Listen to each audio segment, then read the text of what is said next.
Viewers welcome back on program viewers ਹੁਣ ਆਪਾਂ programme ਦੇ ਐਂਡ ਦੇ ਵਿੱਚ ਇਹ ਵਾਲਾ ਇਸ਼ੂ ਤੁਹਾਡੇ ਨਾਲ ਡਿਸਕਸ ਕਰਨ ਜਾ ਰਹੇ ਹਾਂ ਕਿ ਭਾਰਤ ਨਾ ਸਿਰਫ ਦੁਨੀਆ ਦੇ ਵਿੱਚ ਬਲਕਿ ਗੁਆਂਢੀ ਦੇਸ਼ਾਂ ਦੇ ਵਿੱਚ ਵੀ ਜਿਹੜਾ ਹੈ ਅਲੱਗ ਹੋ ਚੁੱਕਾ ਹੈ। ਸੋ ਸ੍ਰੀਲੰਕਾ ਇਸ ਦੀ ਬਿਗ ਐਗਜ਼ਾਮਪਲ ਹੈ। ਸੋ ਸ੍ਰੀਲੰਕਾ ਨੇ ਭਾਰਤ ਦੀ ਤਾਮਿਲਨਾਡੂ ਨਾਲ ਲੱਗਦੀ ਸਰਹੱਦ ਤੋਂ 50 ਕਿਲੋਮੀਟਰ ਦੂਰ ਚੀਨ ਨੂੰ ਇੱਕ ਜਿਹੜਾ એનર્ਜੀ ਪ੍ਰੋਜੈਕਟ ਬਣਾਉਣ ਦੀ ਇਜਾਜ਼ਤ ਦੇ ਦਿੱਤੀ ਹੈ। ਐਂਡ ਦੂਸਰੇ ਪਾਸੇ ਇਸ ਤੋਂ ਇਲਾਵਾ ਆਪਾਂ ਗੱਲਬਾਤ ਕਰਾਂਗੇ ਕਿ ਪਾਕਿਸਤਾਨ ਦੇ ਪ੍ਰਾਈਮ ਮਿਨਿਸਟਰ 22 ਫਰਵਰੀ ਨੂੰ ਸ੍ਰੀਲੰਕਾ ਦੇ 2 ਰੋਜ਼ਾ ਦੌਰੇ ਤੇ ਆ ਰਹੇ ਨੇ। ਸੋ ਜਿੱਥੇ ਉਹ ਸ੍ਰੀਲੰਕਾ ਦੀ ਪਾਰਲੀਮੈਂਟ ਨੂੰ ਵੀ ਸੰਬੋਧਨ ਕਰਨਗੇ। ਸੋ ਇਸ ਬਾਰੇ ਆਪਾਂ ਵਿਚਾਰ ਚਰਚਾ ਕਰਨ ਜਾ ਰਹੇ ਹਾਂ ਔਰ ਨਾਲ ਗੁਰਬਾਣੀ ਵਿਚਾਰਾਂ ਦੀ ਸਾਂਝੀ ਤੁਹਾਡੇ ਨਾਲ ਪਾਈ ਜਾਏਗੀ। ਸੋ ਅਸੀਂ ਚਾਹਾਂਗੇ ਕਿ ਤੁਸੀਂ ਨਾਲ ਇਸੇ ਤਰ੍ਹਾਂ ਬਣੇ ਰਹਿਣਾ। ਦੇਖਣ ਸੁਣਨ ਲਿਖਣ ਲਈ ਤੁਹਾਡਾ ਸਭ ਦਾ ਬਹੁਤ ਬਹੁਤ ਸ਼ੁਕਰੀਆ ਜੀ। ਡਾਕਟਰ ਸਾਹਿਬ ਕੀ ਕਹਿਣਾ ਚਾਹੋਗੇ? देखो एक पॉपुलर कहानी पिंडां 'ਚ सुनाई जाती है कि एक डाढ़ा बंदा जिहड़ा ਜ਼ਾਲਮ किस्म ਦਾ ਸੀ, ਜਦੋਂ ਵੀ ਕਿਸੇ ਦੀ ਵਿਆਹ ਸ਼ਾਦੀ ਹੋਣੀ ਉਹਨੂੰ ਸੱਦਾ ਮਿਲਣਾ ਤੇ ਉਹਨੇ ਇੱਕ ਡੰਡਾ ਭੇਜ ਦੇਣਾ ਔਰ ਕੋਈ ਜਿਹੜਾ ਨਿਉਂਦਰਾ ਜਾਂ ਦੂਜਾ ਦਾ ਕੀ ਬਸ ਡੰਡਾ ਉਹਨੇ ਜਾ ਕੇ ਉੱਥੇ ਜਿਹੜਾ ਉਸ ਤੇ ਕਿਸੇ ਨੌਕਰ ਨੇ ਸੁੱਟ ਦੇਣਾ ਘਰ 'ਚ ਦੱਸਣ ਲਈ ਵੀ ਮੈਂ ਡੰਡਾ। ਤੇ ਫਿਰ ਕਹਾਣੀ ਇਹ ਹੈ ਕਿ ਵੀ ਜਦੋਂ ਉਹਦੇ ਆਪਣੇ ਮੁੰਡੇ ਦੀ ਵਾਰੀ ਆਈ ਤੇ ਉਹ ਘਰ ਵਿਹੜਾ ਸਾਰਾ ਡੰਡਿਆਂ ਨਾਲ ਹੀ ਭਰਿਆ ਸੀ, ਕਿਉਂਕਿ ਜੋ ਤੁਸੀਂ ਪਾਇਆ ਹੁੰਦਾ ਉਹੀ ਵਾਪਸ ਹੁੰਦਾ। ਹੁਣ ਜਿਸ ਕਿਸਮ ਦਾ ਅੰਦਾਜ਼ ਭਾਰਤੀ ਹਕੂਮਤ ਨੇ ਔਰ ਇਹ ਮੋਦੀ ਕਿਆ ਨੇ ਦੁਨੀਆ 'ਚ ਤਾਂ ਹੁਣ ਜੁੱਤੀਆਂ ਪੈ ਹੀ ਰਹੀਆਂ ਨੇ। ਅਮਰੀਕਾ 'ਚ ਬਾਈਡਨ ਨੇ ਪਹਿਲੀ ਵਾਰ ਗੱਲਬਾਤ ਕੀਤੀ ਹੈ ਔਰ ਜ਼ਾਹਰ ਹੈ ਇਹਨਾਂ ਨੇ ਦੱਸਣਾ ਤਾਂ ਨਹੀਂ ਹੈ ਕੀ ਕੀਤਾ, ਪਰ ਇੰਟਰਨੈਟ ਵਾਪਸ ਰੀਸਟੋਰ ਕਰਨਾ, ਬਾਰਡਰ ਦੇ ਉੱਤੇ ਕਿਸਾਨਾਂ ਨੂੰ ਔਰ ਦੂਸਰਾ ਔਰ ਉਹਨਾਂ ਦੀ ਟੋਨ 'ਚ ਜਿਹੜਾ ਤੁਸੀਂ ਦੇਖ ਸਕਦੇ ਹੋ, ਅਦਰਵਾਈਜ਼ ਹੁਣ ਤੱਕ ਇਹਨਾਂ ਨੇ ਕੁਝ ਹੋਰ ਹੀ ਕੀਤਾ ਹੋਣਾ ਸੀ, ਇਹ ਵੀ ਨਜ਼ਰ ਆ ਰਿਹਾ। ਗਵਾਂਢ ਦੇ ਵਿੱਚ ਨੇਪਾਲ ਔਰ ਉਹਨਾਂ ਦਾ ਅੱਜ ਵੀ ਨੇਪਾਲ ਦੇ ਪ੍ਰਾਈਮ ਮਿਨਿਸਟਰ ਨੇ ਕਿਹਾ ਕਿ ਜੀ ਗੱਲਬਾਤ ਨਿਬੇੜੋ ਸਾਡੇ ਨਾਲ, ਜੋ ਤੁਸੀਂ ਸਾਡੇ ਕਾਲਾ ਪਾਣੀ ਔਰ ਜਿਹੜਾ ਉਸ ਇਲਾਕੇ ਜਿਹੜੇ ਤੁਸੀਂ ਮੱਲੇ ਹੋਏ ਨੇ। ਸ੍ਰੀਲੰਕਾ ਹੁਣ ਅਸੀਂ ਅਜੇ ਪਿਛਲੇ ਹਫ਼ਤੇ ਇੱਕ ਡਿਸਕਸ ਕੀਤਾ ਸੀ ਕਿ ਕਿਵੇਂ ਉਹਨਾਂ ਨੇ ਜਿਹੜਾ ਕੋਲੰਬੋ ਪੋਰਟ ਟਰਮੀਨਲ ਐਗਰੀਮੈਂਟ ਜਿਹੜਾ ਜਾਪਾਨ ਔਰ ਇੰਡੀਆ ਨਾਲ ਕੀਤਾ ਹੋਇਆ ਸੀ ਉਹ ਪਿਛਲੇ ਹਫ਼ਤੇ ਕੈਂਸਲ ਕੀਤਾ। ਸ੍ਰੀਲੰਕਾ ਨੇ ਕਿਹਾ ਨਹੀਂ ਹੈ, ਪਰ ਅੱਜ ਜਿਹੜੀ ਖਬਰ ਨੇ ਇਹਨਾਂ ਨੂੰ ਵਕਤ ਪਾਇਆ ਹੋਇਆ, Sri Lanka clears Chinese energy project 50 kilometre off Tamil Nadu, ਕਿ ਤਾਮਿਲਨਾਡੂ ਜਿਹੜਾ ਭਾਰਤ ਦਾ ਸੂਬਾ ਹੈ ਉਹਦੀ ਸਰਹੱਦ ਤੋਂ ਸਿਰਫ 50 ਕਿਲੋਮੀਟਰ ਦੂਰ ਜਿਹੜਾ ਇਹਦਾ sites proximity to Indian coastline can be a cause for concern. ਉਹਦੇ 'ਚ ਉਹਨਾਂ ਨੇ ਚੀਨ ਨੂੰ ਇਹ ਕਿਹਾ ਔਰ ਇਹ ਪ੍ਰਪੋਜ਼ਲ ਹੈ ਜਿਹਦੇ 'ਚ ਸਾਈਨੋਬਾਰ ਐਚਵਿਨ joint venture in China to install a hybrid renewable energy system in Nanadolu Deft is ਉਹਨਾਂ ਨੇ allow ਕੀਤਾ। The islands are connected to Jaffna Peninsula by a limited ferry service managed mostly by Sri Lankan Navy। 50 kilometre ਦੇ ਉੱਤੇ ਹੈ ਔਰ India ਨੇ ਭਾਵੇਂ ਇਹਦੇ ਤੇ ਅਜੇ ਤੱਕ ਕਮੈਂਟ ਨਹੀਂ ਕੀਤਾ, ਪਰ ਉਹਨਾਂ ਨੇ ਕੰਸਰਨ ਰੇਜ਼ ਕੀਤੇ ਨੇ ਕਿ ਇਹ ਤਾਂ ਇੰਡੀਅਨ ਕੋਸਟ ਲਾਈਨ ਦੇ ਬਿਲਕੁਲ ਨੇੜੇ ਹੈ ਔਰ ਇਹ one of the closest points to India from northern Sri Lanka.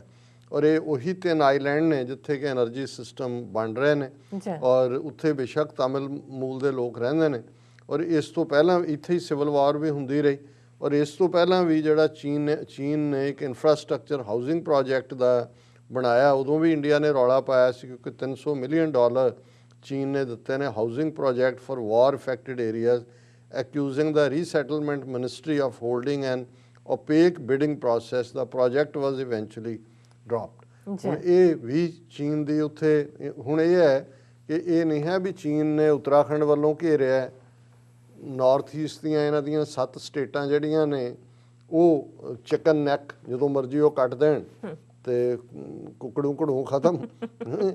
ਔਰ ਇਸੇ ਤਰ੍ਹਾਂ ਇਹਨਾਂ ਨੇ ਹੁਣ ਸਾਊਥ ਵੱਲੋਂ ਹੁਣ ਇਹ 50 ਕਿਲੋਮੀਟਰ ਆ ਕੇ ਸ੍ਰੀਲੰਕਾ ਦੇ ਮੁੱਢ ਬਹਿ ਜਾਣਾ ਤਾਮਿਲਨਾਡੂ ਸਾਊਥ। ਔਰ ਤਾਮਿਲਨਾਡੂ ਤਾਂ ਵੈਸੇ ਹੀ ਜਿਹੜੀ ਹੈ ਉਹ ਸੈਪਰੇਟਿਜ਼ਮ ਪਹਿਲਾਂ ਬਿਗਨਿੰਗ ਹੀ ਉੱਥੇ ਹੋਈ ਸੀ 50s ਦੇ ਵਿੱਚ। ਉਹ ਤਾਂ ਉਹਨਾਂ ਦੀ ਲੈਂਗੁਏਜ ਉਹ ਤਾਂ ਸੰਸਕ੍ਰਿਤ ਨੂੰ ਨਹੀਂ ਮੰਨਦੇ, ਹਿੰਦੀ ਵੜਨ ਨਹੀਂ ਦਿੰਦੇ, ਡ੍ਰੈਵਿਡਨ ਨੇ।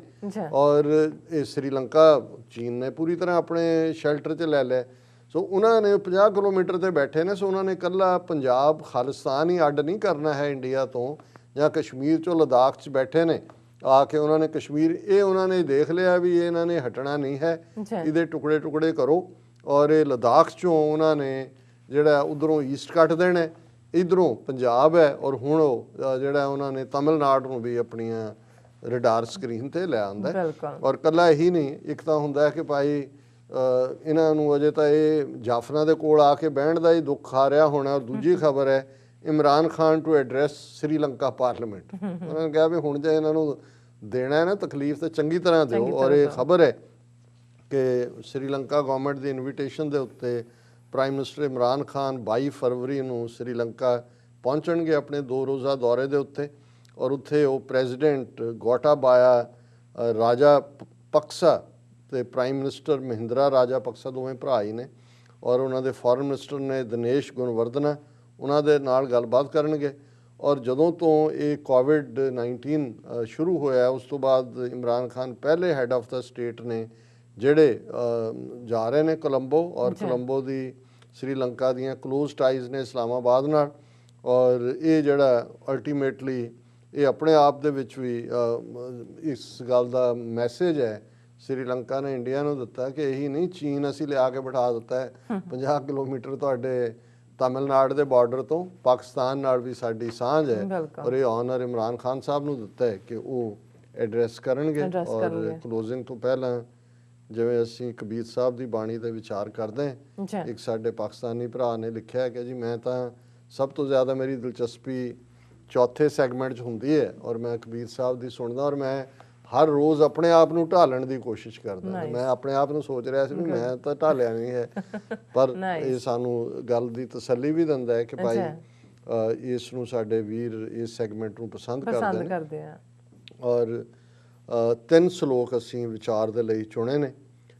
ਕਬੀਰ ਚੋਟ ਸੁਹੇਲੀ ਸੇਲ ਕੀ, ਲਾਗਤ ਲੈ ਉਸਾਸ ਚੋਟ ਸਹਾਰੈ ਸ਼ਬਦ ਕੀ, ਤਾਸ ਗੁਰੂ ਮੈਂ ਦਾਸ। ਸੇਲ ਕਹਿੰਦੇ ਨੇ ਨੀਜੇ ਨੂੰ, ਭਾਲਾ ਜਿਹਨੂੰ ਕਹਿੰਦੇ ਨੇ। ਹੁਣ ਜਿਵੇਂ ਜੇ ਭਾਲਾ ਵੱਜੇ ਤੇ ਸਰੀਰ ਨੂੰ ਚੋਟ ਲੱਗਦੀ ਹੈ, ਜ਼ਾਹਰ ਹੈ ਜ਼ਖਮ ਹੁੰਦਾ ਹੈ, ਪਰ ਇੱਥੇ ਇਹ ਰੂਹਾਨੀ ਦੁਨੀਆ ਦੀ ਗੱਲ ਹੋ ਰਹੀ ਹੈ। ਕਬੀਰ ਸਾਹਿਬ ਕਹਿੰਦੇ ਨੇ ਕਿ ਰੱਬ ਦੇ ਪਿਆਰ ਦੀ ਖਿੱਚ, ਜਿਹਨੂੰ ਆਲਰੇਡੀ ਅਸੀਂ ਦੁਹਰਾਇਆ ਵੀ ਸੀ ਕਿ ਇਸ ਤੋਂ ਪਹਿਲੇ ਸ਼ਲੋਕ 'ਚ ਉਹਨਾਂ ਨੇ ਕਿਹਾ ਸੀ ਕਿ ਭਾਈ ਕਿਵੇਂ ਮੈਨੂੰ ਜਿਹੜੀ ਆ ਲਾਗੀ ਚੋਟ ਮਰਮ ਕੀ ਰਹੋ ਕਬੀਰਾ ਠੌਰ, ਕਿ ਇਹ ਜਿਹੜੀ ਹੈ ਪਿਆਰ ਦੀ ਐਸੀ ਉਸ ਸ਼ਬਦ ਦੀ ਚੋਟ ਮੈਨੂੰ ਵੱਜੀ ਤੇ ਮੇਰਾ ਮਨ ਠਹਿਰ ਗਿਆ, ਮੈਂ ਰੱਬ ਦੇ ਦਰਗਾਹ ਦੇ ਵਿੱਚ ਜਿਹੜਾ ਖੜਾ। ਪਰ ਇਹਦੇ 'ਚ ਵੀ ਉਹਨਾਂ ਨੇ ਕਿਹਾ ਕਿ ਭਾਈ ਇਹ ਨੇਜੇ ਦੀ ਸੇਲੇ ਦੀ ਚੋਟ ਐਸੀ ਲੱਗੀ, ਲਾਗਤ ਲੈ ਉਸਾਸ, ਭਾਵੇਂ ਇਹ ਜ਼ਖਮ ਹੈ ਦਿਲ ਵਿੰਨਿਆ ਹੋਇਆ ਰੱਬ ਦੇ ਪਿਆਰ ਦਾ, ਪਰ ਇਹ ਮਿੱਠਾ ਮਿੱਠਾ ਦਰਦ ਹੈ। ਜਿਵੇਂ ਤੁਸੀਂ ਉਸਾਸ ਲੈਂਦੇ ਹੋ, ਡੂੰਘੇ ਸਾਹ ਲੈਂਦੇ ਹੋ, ਇਹ ਡੂੰਘੇ ਸਾਹ ਵਿਰਾਗ ਦੇ ਨੇ ਕਿ ਉਹ ਐਸੀ ਚੋਟ ਲੱਗੀ ਹੈ ਕਿ ਮੇਰੇ ਮਨ ਦੇ ਅੰਦਰ ਇਹ ਹੈ ਵੀ ਮੈਂ ਕਿਵੇਂ ਆਪਣੇ ਪਿਆਰਿਆਂ ਨੂੰ ਮਿਲਾਂ। ਚੋਟ ਸਹਾਰਾ ਸ਼ਬਦ ਕੀ, ਤਾਸ ਗੁਰੂ ਮੈਂ ਦਾਸ, ਕਿ ਉਸ ਰੱਬ ਦਾ ਮੈਂ ਦਾਸ ਹਾਂ, ਨੌਕਰ ਹਾਂ, ਗੁਲਾਮ ਹਾਂ, ਜਿਸ ਦੇ ਪਿਆਰ ਦਾ ਨੇਜਾ ਮੇਰੇ ਦਿਲ ਦੇ ਵਿੱਚ ਆ ਕੇ ਖੁੱਭੇ। ਔਰ ਨਾਲ ਦੀ ਨਾਲ ਇੱਕ ਪਾਸੇ ਤਾਂ ਇਹ ਪਿਆਰ ਦੇ ਲੋਕ ਜਿਹੜੇ ਅਸਲ ਸੂਫੀ ਨੇ, ਜਿਹੜੇ ਅਸਲ 'ਚ ਰੱਬ ਦੀ ਮੁਹੱਬਤ ਦੇ ਵਿੱਚ ਸਰਸ਼ਾਰ ਨੇ, ਪਰ ਦੂਸਰੇ ਪਾਸੇ ਸਾਡੇ ਵਰਗੇ ਲੋਕ ਜਿਨ੍ਹਾਂ ਨੂੰ ਬੇਸ਼ੱਕ ਜਦੋਂ ਅਸੀਂ ਕਿਸੇ ਮਜ਼ਹਬ ਦੇ ਰਿਚੁਅਲ ਦੇਖਦੇ ਹਾਂ, ਜੇ ਇਸਲਾਮ ਦੇ ਹਵਾਲੇ ਨਾਲ ਜਿਹੜਾ ਫਰਜ਼ ਹੈ ਮੁਸਲਮਾਨ ਤੇ ਉਹ ਨਮਾਜ਼ ਹੈ, ਰੋਜ਼ੇ ਹੈ, ਹਜ ਹੈ, ਪਰ ਜੇ ਇਸ ਚੋਂ ਪਿਆਰ ਗਾਇਬ ਹੋ ਜਾਏ, ਮੁਹੱਬਤ ਗਾਇਬ ਹੋ ਜਾਏ, ਤੇ ਫਿਰ ਇੱਕ ਜਿਵੇਂ ਜੇ ਸਾਡੇ ਲਈ ਨਿਤਨੇਮ ਹੈ ਜਾਂ ਰੋਜ਼ਾਨਾ ਜੇ ਅਸੀਂ ਸਿਰਫ ਇਹ ਦਿਖਾਵੇ ਲਈ ਕਰਦੇ ਹਾਂ, ਉਸ ਚੋਂ ਮੁਹੱਬਤ ਦਾ ਐਲੀਮੈਂਟ ਗਾਇਬ ਹੋ ਜਾਏ, ਤਾਂ ਫਿਰ ਜਿਵੇਂ ਬਾਬਾ ਬੁੱਲੇ ਸ਼ਾਹ ਜਾਂ ਦੂਸਰੇ ਜਿਹੜੇ ਸੂਫੀ ਫਕੀਰ ਨੇ, ਸੁਲਤਾਨ ਬਾਹੂ ਇਸਲਾਮ 'ਚ ਯਕੀਨ ਰੱਖਣ ਵਾਲੇ ਨੇ, ਪਰ ਜੇ ਹੁਣ ਬਾਬਾ ਬੁੱਲੇ ਸ਼ਾਹ ਇਹ ਕਹਿਣ ਤੇ ਆ ਜਾਂਦੇ ਨੇ ਕਿ ਜੀ ਮੰਦਰ ਢਾਈ, ਮਸਜਿਦ ਢਾਈ, ਢਾਈ ਜੋ ਕੁਝ ਟੈਂਦਾ, ਪਰ ਕਿਸੇ ਦਾ ਦਿਲ ਨਾ ਢਾਈ, ਰੱਬ ਦਿਲਾਂ ਵਿੱਚ ਰਹਿੰਦਾ। ਇਹ ਨਹੀਂ ਮਤਲਬ ਹੈ ਕਿ ਬਈ ਇਹਦੇ ਨਾਲ ਅਸੀਂ ਕਹੀਏ ਜੀ ਦੇਖੋ ਉਹਨਾਂ ਨੇ ਬਲੈਸਫੇਮੀ ਕਰਤੀ ਕਿ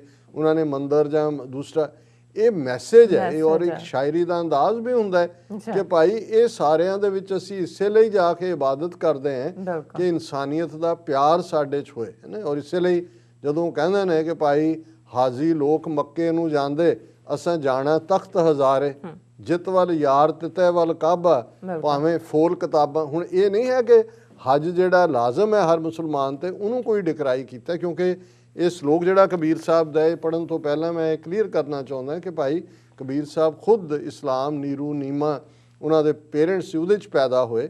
ਔਰ ਉਹਨਾਂ ਦਾ ਇਹ ਸ਼ਲੋਕ ਹੈ, ਕਬੀਰ ਮੁੱਲਾ ਮੁਨਾਰੇ ਕਿਆ ਚੜ੍ਹੈ, ਸਾਈਂ ਨਾ ਬਹਿਰਾ ਹੋਏ, ਜਾ ਕਾਰਨ ਤੂੰ ਬਾਂਗ ਦੇ, ਦਿਲ ਹੀ ਭੀਤਰ ਜੋਏ। ਅੱਛਾ ਹੁਣ ਉਹ ਮੁੱਲਾ ਜਾਂ ਉਹ ਵੀ ਕੋਈ ਰਿਲੀਜੀਅਸ ਪ੍ਰੀਚਰ, ਭਾਈ ਵੀ ਹੋ ਸਕਦਾ ਹੈ, ਪੰਡਤ ਵੀ ਹੋ ਸਕਦਾ ਹੈ, ਜਿਹੜੇ ਵੱਡੇ ਵੱਡੇ ਉੱਚੀ ਉੱਚੀ ਬੋਲਦੇ ਨੇ, ਪਰ ਉਹਨਾਂ ਦਾ ਅੰਦਰ ਰੱਬ ਦੇ ਪਿਆਰ ਤੋਂ ਸਖਣਾ ਹੈ। ਤੇ ਕਬੀਰ ਸਾਹਿਬ ਕਹਿੰਦੇ ਨੇ ਕਿ ਮੁੱਲਾ ਸਾਹਿਬ ਤੁਸੀਂ ਮੁਨਾਰੇ ਤੇ ਚੜ੍ਹ ਕੇ ਰੋਜ਼ ਬਾਂਗ ਦਿੰਦੇ ਹੋ। ਅੱਛਾ ਬਾਂਗ ਤਾਂ ਹੀ ਹੁੰਦੀ ਹੈ ਨਾ ਵੀ ਸੱਦਾ ਦੇਣਾ ਕਿ ਭਾਈ ਆਓ ਨਮਾਜ਼ ਦਾ ਵੇੜਾ ਹੈ। ਬਿਲਕੁਲ।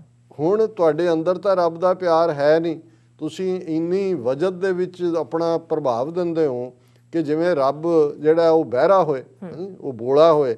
ਜਾ ਕਾਰਨ ਤੂੰ ਬਾਂਗ ਦੇ ਦਿਲ ਹੀ ਭੀਤਰ ਜੋ। ਇਹ ਅਸਲ 'ਚ ਮੈਸੇਜ ਇਹ ਹੈ ਕਿ ਜਿਸ ਰੱਬ ਦੀ ਖਾਤਰ, ਰੱਬ ਦੀ ਇਬਾਦਤ ਲਈ ਤੂੰ ਸੱਦਦਾ ਸਾਰਿਆਂ ਨੂੰ, ਕਦੇ ਆਪਣੇ ਦਿਲ ਦੇ ਅੰਦਰ ਜਿਹੜਾ ਜੋਏ ਹੁੰਦਾ ਹੈ ਖੋਜਣਾ, ਕਦੇ ਆਪਣੇ ਅੰਦਰ ਵੀ ਖੋਜ ਕੇ ਦੇਖ। ਔਰ ਅਖੀਰਲਾ ਤੀਸਰਾ ਸ਼ਲੋਕ ਇਸ ਪਾਰਟ ਨੂੰ ਹੋਰ ਕਲੀਅਰ ਕਰ ਦਿੰਦਾ ਹੈ। ਸ਼ੇਖ ਸਬੂਰੀ ਬਾਹਰਾ ਕਿਆ ਹਜ ਕਾਬੇ ਜਾਏ, ਕਬੀਰ ਜਾਂ ਕੀ ਦਿਲ ਸਾਬਤ ਨਹੀਂ, ਤਾਂ ਕੋ ਕਹਾਂ ਖੁਦਾਏ।